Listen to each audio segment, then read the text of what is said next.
వీరశంకర దేవాలయంలో నంది ఉంటుంది. ఆ నందిని కొద్దిగా కదిపేవారు పూర్వం. దాని కింద నువ్వులు వేసేవారు. నువ్వులు వేసి కదిపేవారు. ఎందుకో తెలుసా?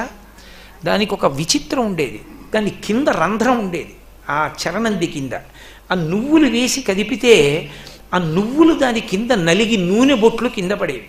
ఆ కింద పడిన నూనె బొట్లు తిన్నగా వెళ్ళి వీరశంకరలింగం మీద పడేవి. ఆ నూనె బొట్టు ఆయన మీద పెడితే అపమృత్యు దోషం పోయేది. నువ్వుల నూనె బొట్టు పడిందనుకోండి శివలింగం మీద, అంటే అన్ని వేళలా చేయకూడదు, అలాగే ఒక ప్రత్యేక కారణానికే చేయమని. అలా పడిందనుకోండి అపమృత్యు దోషం పోతుంది. శ్రీశైలంలో ఏం చేసేవారంటే శిఖరం కనపడకపోతే కనీసం అపమృత్యు దోషం రాకూడదు, దీర్ఘాయుష్మంతుడివి కావాలి.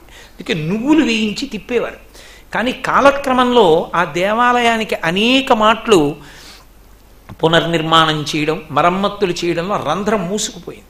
కానీ సంప్రదాయం ఉండిపోయింది. ఇప్పటికీ నువ్వులు పట్టుకెడుతూ ఉంటారు. పట్టుకెళ్ళి వేసి నందిని అనుకూలంగా తిప్పుకుని చూస్తారు. అక్కడ శిఖరం కానీ కనపడిందా వాడికి ఖచ్చితంగా మోక్షం వస్తుంది. మోక్షము అన్న 3 అక్షరాలు తేలికైనవి కావు.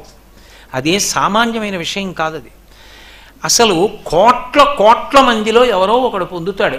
అటువంటి మోక్షాన్ని అందరూ పొందగలరా? శిఖరం కనపడితే మోక్షం వస్తుందా అంటే వస్తుంది. ఆ శిఖరేశ్వరం దగ్గర 3 చమత్కారాలు ఉన్నాయి. ఒకటి, మోక్షాన్ని పొందడానికి యోగ్యంగా చరణంది దగ్గర నువ్వులు వేసి దాని యొక్క 2 శృంగముల మధ్య నుండి శ్రీశైల శిఖరాన్ని చూస్తే పునర్జన్మ లేదు. ఒకటి. రెండవది, నువ్వుల నూనె చుక్కలు కిందనున్న శివలింగం మీద పడ్డాం. 3, విభూతి కుండ ఉంది కింద. మనం ఇలా వెళ్ళి దర్శనం చేసుకుని ఇలా వచ్చేస్తాం. ఎప్పుడు ఆ పక్కకు కూడా వెళ్ళే ప్రయత్నం చెయ్యం. ఆ పక్కకి వెడితే మీకు కింద ఒక పెద్ద సరోవరంలా కనపడుతుంది. ఇప్పుడు కొద్దిగా శిథిలం అయిపోయింది అది. దానికి మెట్లు ఉంటాయి. దాన్ని విభూతి కుండ అంటారు.